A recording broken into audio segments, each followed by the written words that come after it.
Assalamu alaikum, everybody. Sorry, I was just getting set up. All right. Bismillah, walhamdulillah, wassalatu wassalamu ala rasulillahi wa ala alihi wa ashabihi ajma'een. How many of you guys missed Suhoor this morning? Anybody? Okay. Seems like today is a Suhoor missed day. Everyone I spoke to is like, yeah, I missed Suhoor this morning. Typically middle of Ramadan type stuff. Don't forget to wake up for suhoor. The Prophet ﷺ said there's barakah in it, in the time and in the food, inshallah. Alrighty, okay. Bismillah. So we are today going to hit a nice milestone. We're going to conclude the story of Musa alayhi salam in the Surah. So the Surah is going to continue on with a smooth transition to another discussion. But now we are at the point where the story of Musa is concluding in this major saga of Bani Israel and how they were saved, and then how they turned away, and how they made the mistake. All of it now is going to come full circle, inshallah. So for those of you who have your translation with you, if you need a translation, by the way, we have some here. You can come grab one, inshallah, or we can have someone bring it to you. We are going to start on ayah number 92. We're going to go back just one step. Who can read for us, nice and loud? Ayah number 92. Really loud. Someone from the back is nice, because then it makes sure that everybody can hear. Moses said, there we go. You realize I can gone astray what's been here. Number 92, sorry. You got it. Do it again one more time, sorry. Moses said, when you realize I can gone astray, what prevents me? Yes, okay. So Musa left Harun in charge of these people. Prophet Musa left his brother, Prophet Harun, in charge of Bani Israel. Make sure that they don't do anything wrong, make sure they don't make mistakes. So then what he does is he meets with Allah subhanahu wa ta'ala, and then he comes back, and As-Samiri, the person from the community, they formed a false god, a calf, a golden calf, and people began to worship this golden calf. So now he says to his brother Harun, how could you have let this happen? That was like the one job you had, right? You only had one job. That was the one job you had, was to not let these people go astray. And so what does Harun respond? Or number 93, Musa continues, what allowed you, or what prevented you from, when you saw them going astray, how could you let them disobey my orders? How could you let this get this far? It's a serious thing. We're talking about we're not talking about 5 or 10 people. We're talking about thousands of people now are worshiping this idol. Right after we talked about how Allah just saved them from Fir'aun, that they were literally at the brink of drowning, and Allah allows them to be saved. And now they've relapsed back into their what? Into their old ways. So what does Harun say? Ayah number 94.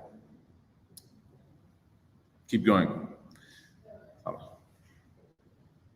He said, son of my mother, let go of my beard and my hair. I was afraid you would say, you would cause division on the children of Israel. Have not heeded what I said. Yes. So he says to him that don't get aggressive. Harun is telling Musa, relax, let me explain. And he tells him, I was afraid that if we did this, if I held my ground, then there would have been a civil war, that it would have destroyed people, and it would have torn this apart, and people would have fought and killed one another. I know we ended here last time, but we're going to step back to get momentum.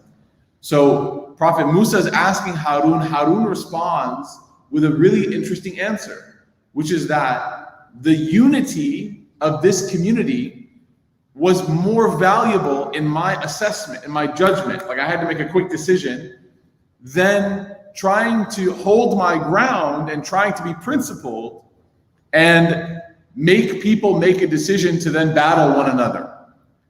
And this is a really, really important point that we have to take with us, especially in the month of Ramadan, is that unity is actually of the utmost principles of the Islamic tradition.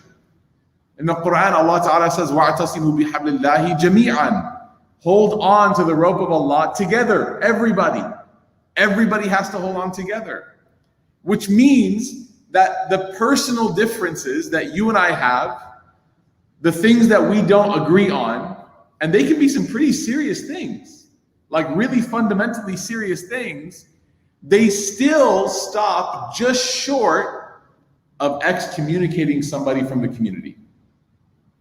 And you know why that's really important? Like, I'll just tell you a story about me. I'm not going to ask you guys to put yourself on the spot, okay? I know we're a 501c3, but let me just explain. I went to the store the other day. I met a Muslim brother who, we started talking about the vaccine. He started saying that Dr. Fauci is a conspiracist or whatever. I was like, okay, this is interesting. And then he started spewing some like anti-Biden stuff, and then just the pro-Trump just came out. His MAGA showed, okay? So I personally, right, and even politically, I have critiques of both sides, but I personally think that that's an inappropriate thing, an inappropriate position for a person to hold. I don't think that supporting Donald Trump as president was an appropriate thing to do. I think it was incorrect. I think it was intellectually flawed. It's not a right choice, especially if you're a minority, especially if you're a Muslim. There's just the long list, okay? We're not gonna get into politics, but that's just my personal opinion, right? Many people would have been in that situation, and including myself, and felt this urge to critique the quality of this person's Islam as a result of their political stance. Now, don't get me wrong. Islam is the worldview that allows us to see the world the way we do. It dictates to us what is right, what is wrong. So no doubt, the way that we view politics, community, justice, mercy, compassion, all of that plays into a person's faith. But what we're talking about here is in or out. That's a big question. And very quickly, especially young people like us, still young, right? Back is a little sore, knees hurt, but still young. We are very quick to push somebody out if their beliefs don't fall in line, parallel, congruent with ours immediately, like right away. And that's interesting because Harun here is telling Musa salam that these people have done like one of the most egregious of sins. They've fallen back into worshiping an idol, literally shirk. But he, when he weighed the situation, said that this mistake that is being made of shirk, of worshiping something other than God, this mistake, we can fix it. It's rectifiable. We can remedy this. But if people start to kick one another out and battle and kill, God forbid, one another because of their disagreements, it's way harder to repair. It's way harder to repair. So now we can dial this down to like our experiences, right? Like we have people in our lives, as well as ourselves. Everybody here has their own circumstance spiritually and their own special set of challenges spiritually. One of the most toxic rhetorics I've ever heard, unfortunately, was in the Sunday school classroom. The common rhetoric was, if this person does a sin, don't be friends with them. Anyone ever hear that in like Sunday school? Or don't be friends with bad Muslims? You guys ever hear, what is a bad Muslim? Is a bad Muslim a person that commits a sin? Because that's everybody then, that's me, that's everybody, that's all of us. We're all bad Muslims then. The idea that we can quickly delineate who is what and then start to fracture the community based on things like physical appearance, based on things like level of outward devotion, and we can thus make a final judgment upon somebody and their quality of being to the point where we can say, you're not good enough to be with me, is a really dangerous thing to say. And the ultimate proof that this is not Islamic at all is that there was nobody better than the Prophet Muhammad sallallahu alaihi wasallam. Not a single person could say that they were a better Muslim than the Messenger of Allah. But he had friends. He had friends like Abu Bakr as-Siddiq, who was about as perfect as you can get for a non-prophet. And he also had friends like the companion that they nicknamed Himar. Yes, Himar, if you're Arab and you're laughing, yes, literally, donkey. You know why they nicknamed him that? Because he had a really good sense of humor. And he used to make the Prophet ﷺ laugh. He was kind of like the Medinan court jester. Now, Himar also had a really significant problem. He used to like to drink a lot. He used to drink a lot. And he used to get caught a lot. And every time he got caught, there would be some sort of consequence, some sort of punishment. And in Medina, the punishment for public intoxication, not private, not inside one's home, that was sinning with Allah. But if a person is wandering the streets, drinking, causing issues in the, saying things, starting, that kind of stuff, right? Then the consequence is physical. As the physical consequence of being lashed was being given to Himar, which, by the way, understand something here. The same people that pray next to him are the ones that are delivering this punishment. It's very interesting, right? As he's getting his lashes for yet again another episode of public intoxication, one of the companions, he says, La'natullahi alayk. May Allah's curse be upon you. He curses him because he's upset. How many times are you going to do this, man? We got to catch you over and over and over again? Get it through your head. Stop drinking. Very judgmental, very hurtful, very condescending language, invoking the curse of Allah upon him. When the Prophet ﷺ hears this, he looks at that companion, he points to him, he says, take that back right now. Don't ever, ever say that. Don't ever say that. Do not say that to your brother. Don't say that to him. And he said, because this person, this companion, this man that made a mistake, he loves Allah and His Messenger. Amazing, right? The Prophet ﷺ just taught everybody in this room and everybody in history that a Muslim can struggle and love Allah and His Messenger. And just because somebody struggles doesn't mean that there's reason for that person to be kicked out of any place, to be removed from any place. The laws for removing somebody from the community are very specific. Very specific. And so Harun here is teaching us that. Harun's like, I couldn't get it within myself to tell these people that they were no longer in our community, even though they were doing probably the worst thing that they could have done. I wanted to wait for you to get back. Right? So this is a powerful lesson. Musa then turns to As-Samiri. And what does he say? Sarah, go ahead. 95. Yeah, so the word khatbuka, when he says, قَالَ فَمَا خَطْبُكَ يَا سَامِرِي, says, what's your deal, man? Because there's this guy, As-Samiri, and when Musa left, he took it upon himself to try to trick everybody. Now that your leader, your prophet, your messenger, your teacher is gone, give me all your gold. We're going to mold a calf. I'm going to sprinkle some, well, he'll tell us what he did, right? I'm going to sprinkle some angel dust, literally angel dust on him. And the cow is going to come to life or something, and everyone's going to be so overwhelmed and, inspired by that, they're going to start worshiping the calf. So Musa looks at As-Samiri and he says, what were you doing? What were you thinking? What's the problem with you? And so what does Samiri say? Number 96, go ahead. He replied, I saw something they did not. I took in some of the teachings of the messenger and tossed them aside. My soul prompted me to do it. Okay, really interesting. Number 96, ayah number 96. Samiri gives like 3 reasons. He starts to create some reasons and rationalize as to why he did what he did. Anyone here do that? When you make a mistake and you get busted, you start to rationalize? Has Samiri said sorry? You guys seen an apology anywhere so far? Did you hear one? No. Rationalization, right? Let me explain. That's the shaitanic way of handling sins. Everybody makes mistakes. Every single person makes mistakes. The shaitanic way of making mistakes is, Ana khayrun min, I'm better than him. When Allah asks shaitan, why didn't you bow? Rationalize. Start trying to intellectually perform gymnastics to make it seem like the mistake you made was justified. But what does Adam alayhi salam do? What does he do when he makes a mistake in Jannah, when he approaches the tree, even though he was told don't go near the tree? What does he say?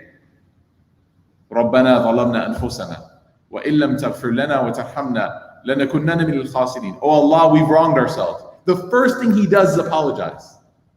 The first thing. Even though Adam could have started to tell the story. Well, oh Allah, Shaitan came, tempted us, told us that if we ate from the tree, we would live eternally. I didn't know. I thought, he could have done the whole song and dance, right? But he just went straight to apologizing. You know why? There's a power in saying sorry that cannot be found anywhere else. And you know it and I know it because you have people in your life. If you've ever been in a relationship with your parents, with your spouse, with friends, with siblings, you know the power of saying sorry.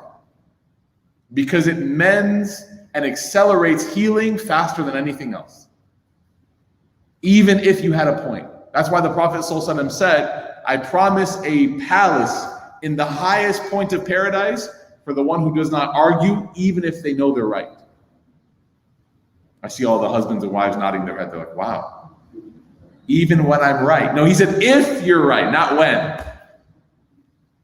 Why? Because the damage that the ego does to the soul, to avoid apologizing. And then even when there's apologies, by the way, there's like qualitative levels. Right? I'm sorry can go in a good direction or a very bad direction. Good direction is, I'm sorry that I said that. I'm sorry that I hurt you. I'm very sorry. Bad direction. I'm sorry that you were hurt by what I said. See the difference? I'm sorry that you're bothered by that. That's more like an anthropological statement of fact. You're like logging it. You're like, April 25th, the wife seems to be bothered. Instead of just being like, I bothered you, right? Like but again, the nafs is so slippery, right? The first one is so humiliating to have to say, I am sorry, I made the mistake, I'm the problem. The second one shifts some of the blame onto you, to the other person. And that's why the nafs likes it. The nafs is like, okay, you know what I mean? No bueno, not gonna work. So Samiri, subhanAllah, like right away, says, what's your problem? Musa says, well, why'd you do that? Samiri responds and says, I saw what they didn't see. I know what they don't know. I've witnessed things that they haven't seen. I know things that they don't know. And so he said, I took a handful of dust from, and the word here is ar-Rasul, the messenger, not the messenger of God, but the messenger of the messengers. Jibreel, he's the one who brings the message to the messenger. Okay? And this is where tafsir is important, because if you're just reading the Quran without any tafsir, you're like, what does Rasul mean there? Then you look in the tafsir and it's like Ibn Abbas, Ibn Mas'ud, Ibn Umar, all of them said this is Jibreel. Because who they learned the Quran from? The Prophet ﷺ directly. Right? So their understanding is as good as gold. So from Jibreel, that I took the dust from him and then I casted it upon the calf. And then he gives the bad sorry. You ready? He says, وَكَذَلِكَ سَوَّلَتْ لِي نَفْسِي. It's almost like translated as, this is what I was tempted to do. Instead of just saying, I did it. This is what I ended up doing. Right? So the scholars actually have a little bit of a difference on how they understand this verse. Some of the scholars of tafsir say it could be an apology. You could read it as him saying sorry. But some of the scholars, the majority, and the side that I tend to read from and think that they're more accurate in their reading of this, say that it sounds like a little bit of a backhanded apology. It doesn't sound like it was truly all there. So Musa alayhi salam, next verse, throws down the punishment. Now a little bit of context. A crime like this, to lead people astray, to have people worship in the Sharia, in the law of Musa, which is different than the law of Muhammad sallallahu alaihi wasallam, right? In the law of Musa would normally have been capital. The punishment would have been capital. So the punishment that we're about to read is already like a step down, major, like big step down. Okay? So go ahead and read us off. Moses said, "Get away from here. Your lot in life is to say, not touch me. If you have a place from which there is no escape, look at your God which you have kept on worshiping, to grind it down and scatter it into the sea." SubhanAllah. It says, go away. You've been exiled. You've been exiled. Why didn't Musa exile everybody? Because remember, Samedi has a lot of followers. There's a lot of people worshiping that calf. So why is he the only one getting the punishment? I mean, where I went to school, everyone got in trouble. It wasn't just one kid, everybody. Okay? So why didn't Musa do that? What do you guys think? Why did only one person get punished here? Why didn't the whole group get punished? He was the leader. Okay, good. Kiara, assalamu alaikum. Good to see you again. How are you? Happy Monday. I know it's Monday night when I hear your voice. MashaAllah. Okay? Yeah, he was a leader, and keep going with that. Why do leaders deserve to be singled out in consequence, in this case especially? Well, he was the content creator. You can't follow what is being created. So He was verified. He had that blue check. he was, and he was letting us know that things make more sense. And Yeah. he's the influencer, right? So, and not only that, he was warned several times to discontinue this sort of behavior and continue to do it. So that she wanted to get no remorse there. Very good. Beautiful. Number one, he's a leader. Leaders, by definition, ethically, morally, spiritually, are held to a higher standard than followers. But the scary thing is this, because I know everyone here is like, thank God I'm not a leader. You are a leader. Leader does not mean that you are like a political leader. Doesn't even mean that you necessarily have to be like a corporate leader at your job or like even like a domestic in your house. All it means is that your opinion matters to somebody.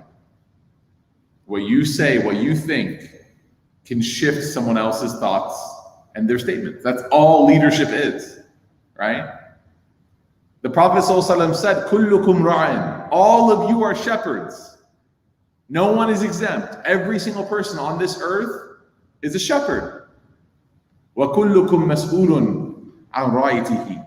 And all of you will be asked about your followers, those that you are shepherding. The word followers back then had a different meaning than followers now. What comes to mind right away when you hear followers?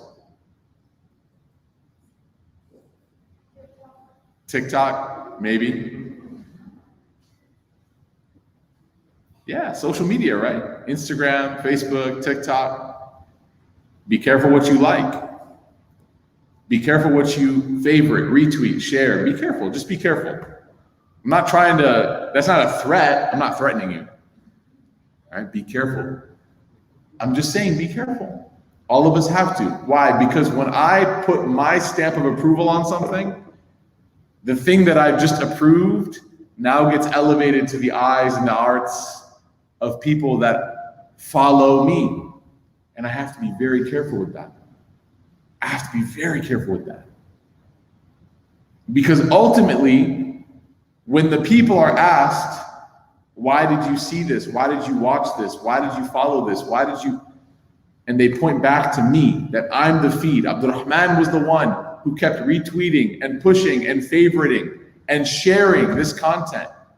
Without thinking, Abdurrahman did not think for a moment like, hey, maybe this stuff that I'm sharing is spiritual poison. And when somebody watches it or listens to it, it's eating away at their faith. But I shared it because I thought it was funny or fashionable or trendy or cool or whatever. All the reasons why we share stuff, right? Even down to the language. Even down to the one scene the one sex scene that we know is in that movie. When you give someone a movie recommendation, don't forget that your heart is telling you, let them know to keep the remote close.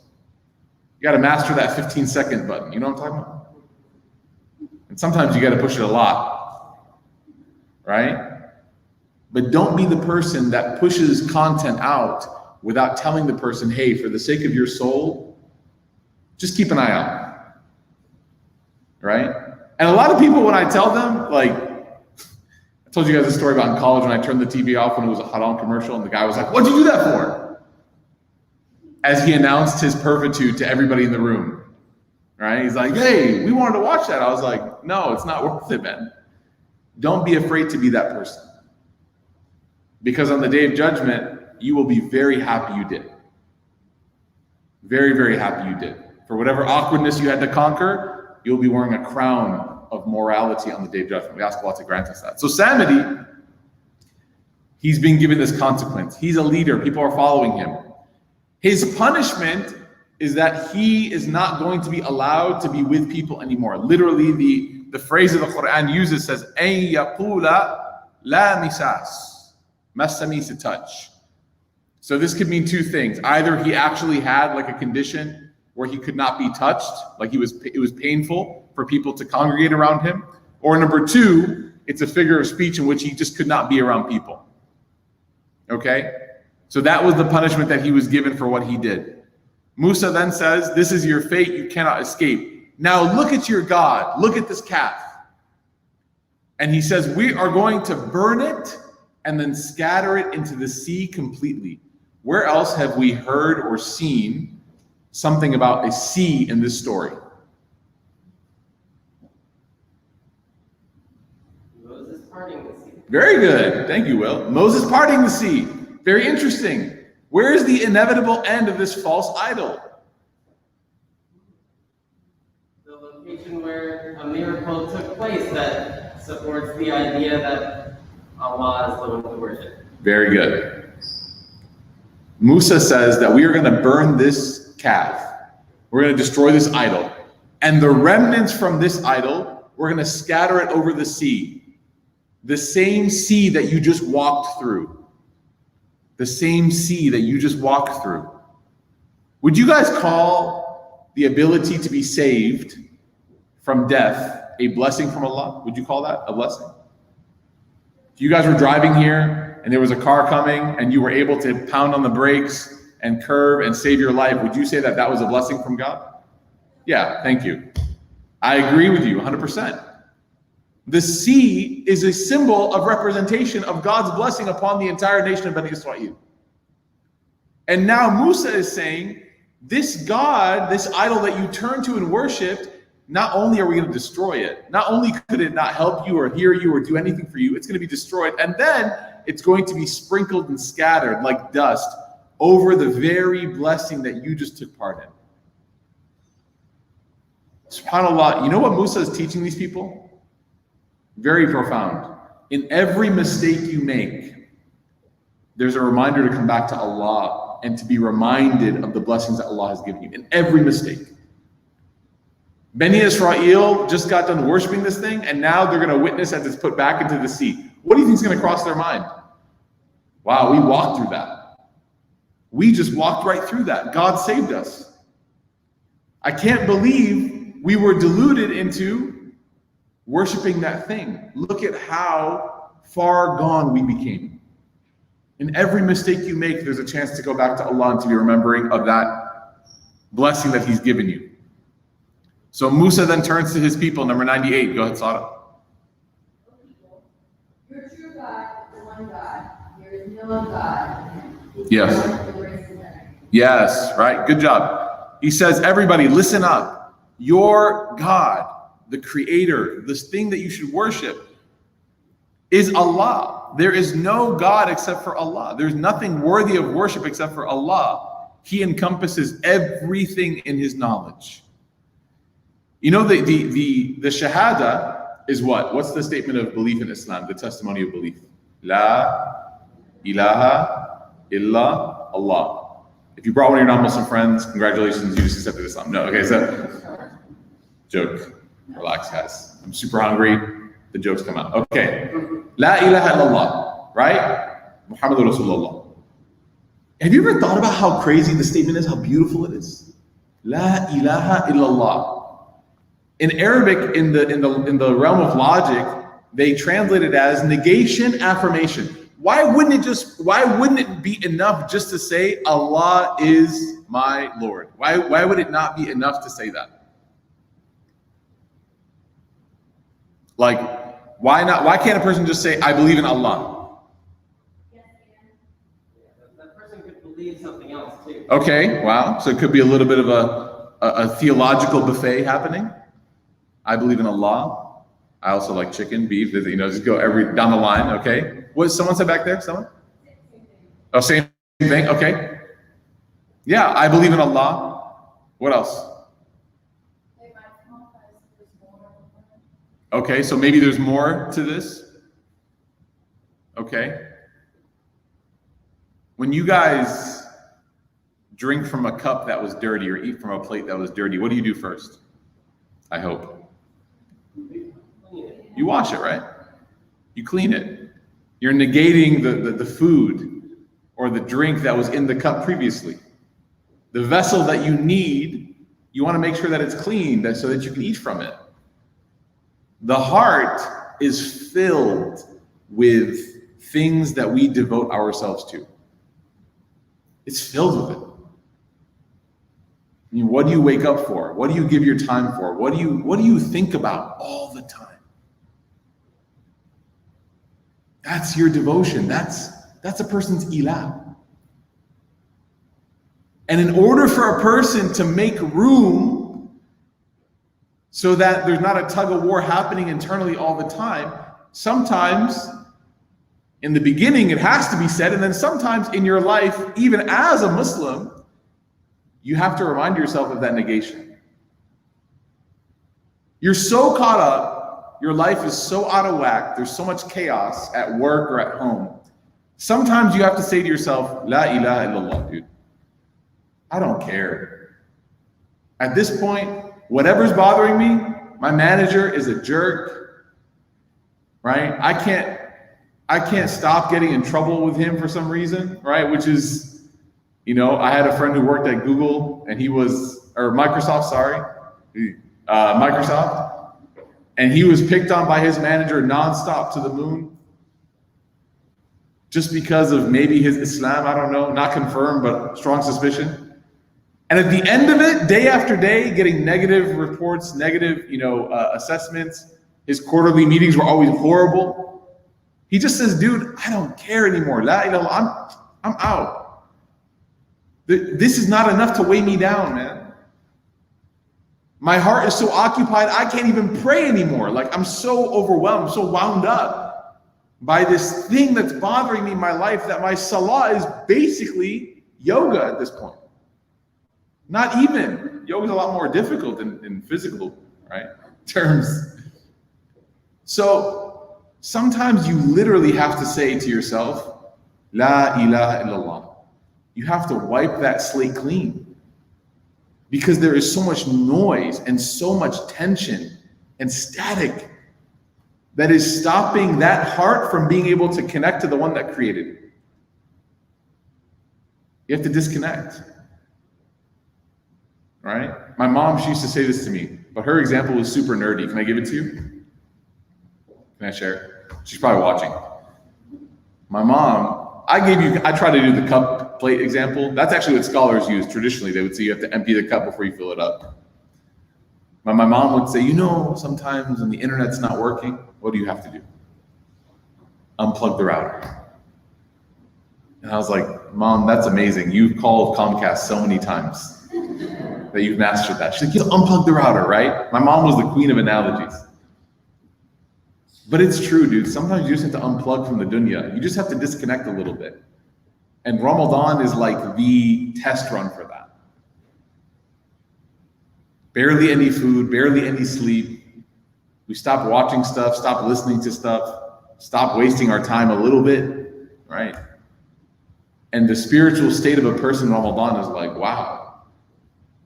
I didn't know that I could make it without all these things that I thought I needed. Maybe I only need Allah. Maybe that's all I need. And the proof of this is that in your life, you start making a certain amount of money and you're actually able to find happiness. And then you get promotions and you make more money. And then for some reason, that happiness is a lot harder to attain. As Sheikh Biggie said, more money, more. He wasn't lying. The Prophet ﷺ said the same thing. Quran says the same thing. Sometimes more is actually less. And sometimes when you subtract, you're actually adding. Right? Let's do the next line. Number 99. In this way, we give you stories of what happened before. We give you upon us.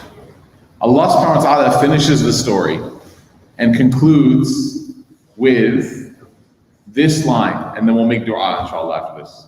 So I know you're getting water, and I know you're like, mentally you're like, yes. Thank you, halaqa, I'm done. But this line is really amazing. Allah subhanahu wa ta'ala says, كَذَلِكَ نَقُصُّ عَلَيْكَ مِنْ أَنْبَاءِ, that this is how we tell you the stories. Anba literally comes from naba, which means some information that has to change you. Now that you know this, you can't be the same. That's what Allah is saying here. Now that you've heard the story, you can't walk out of here the same person. Right? And he says, مَا قَدْ سَبَقَ وَقَدْ آتَيْنَاكَ مِنْ لَدُنَّا ذِكْرًا, that we have given it to you and granted you from it a reminder from us. What is a reminder, everybody?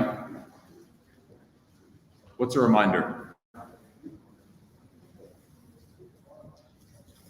When is someone given a reminder? It's important. When it's important, okay. So you don't forget. Okay. When you, who said that? When you've already known something. When you know something. When we were talking about these stories, and who's being given this story, by the way? Who's this being revealed to, this Quran? The Prophet Muhammad ﷺ, correct? So this story is being given to him. Remember, we started way back when. In what era of his life? Mecca or Medina? Mecca. Easy or hard? Very difficult. Allah is sending the Prophet ﷺ a story of the Prophet that had to escape from Fir'aun, as the Prophet Muhammad ﷺ himself is trapped under his own Fir'aun. Abu Jahl, Abu Lahab, all these people that were making the Muslims' life miserable. Allah is sending them this story. Right? Why didn't Allah just send them like weaponry and money and more angels? And why didn't Allah just destroy the Quraysh at that moment? Why did he send a story? You tell me, what's the power in a story? What's the power in hearing something like this? Okay, good, yes.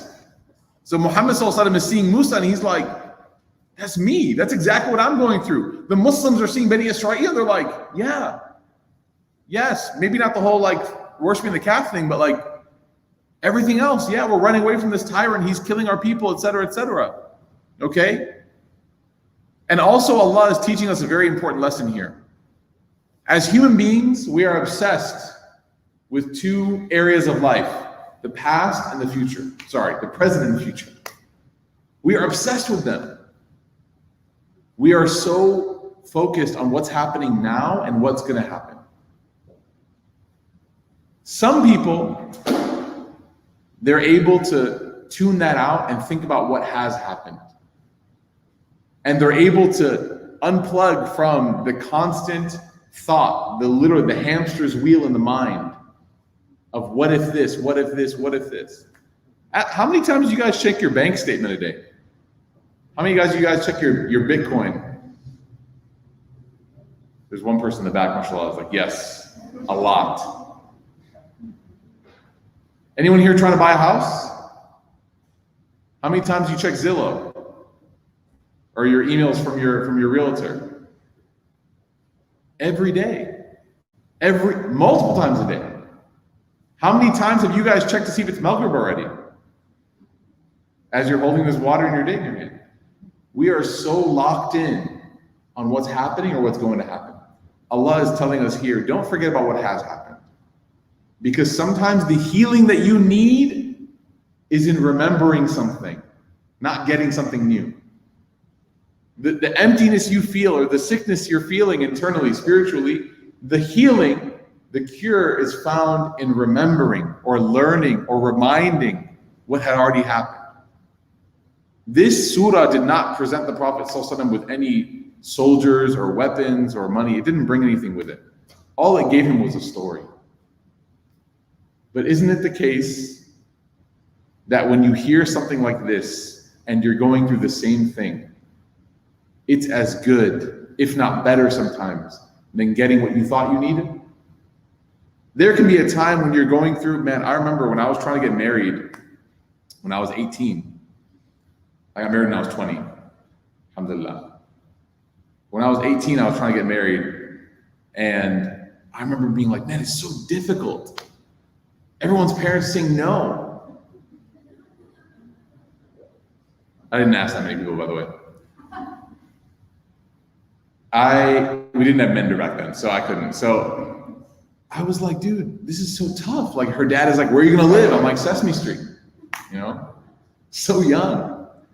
And then I remember, subhanAllah, not finding the answers that I needed. And then when I met Mehreen and I proposed to her, not her parents, just to her, like, hey, you want to marry me? She's like, yeah, awesome. Let's move forward. Convincing her parents took 2 years. 2 years. Can you believe that? Convincing her parents took 2 years. Not her. She was good.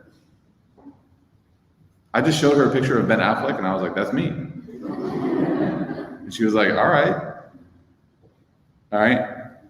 Her parents didn't say yes for 2 years, subhanAllah. And it was the most difficult, probably spiritual time of my life. And the only thing that really helped me in that difficulty, in that moment, was meeting other people who had gone through that same difficulty and had seen the light at the end of the tunnel and made it there. Or even those who hadn't yet.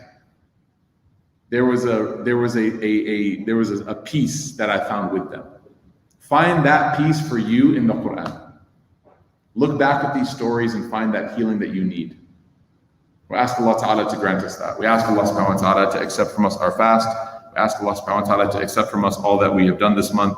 We ask Allah to forgive all the moments of vulnerability and the weaknesses that we have. We ask Allah Ta'ala to cure us spiritually, to give us curing physically, to help us and give us strength and cure mentally and emotionally. We ask Allah Ta'ala to make us whole. We ask Allah Subhanahu wa Ta'ala to keep us close to Him and to never let us stray away.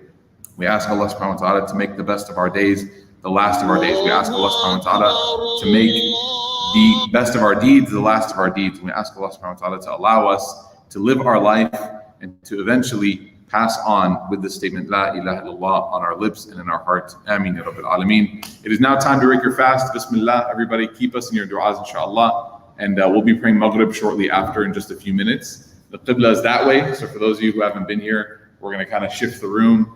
All the guys are going to be on this side and the sisters on this side. And I'm going to be over there leading the prayer, inshallah.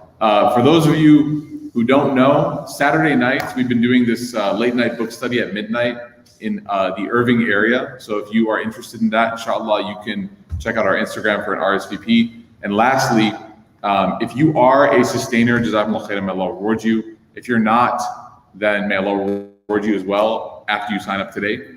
RootsCFW.org/sustain. We're doing a campaign for $25 a month. We're not going to ask for people to give more. You can if you want, but if we can get 250 people at $25 a month, that'll, mashallah, propel us and launch us into a really, really bright future, both in a physical space and also programming wise. So if you can sign up, if you already are giving, you can increase it.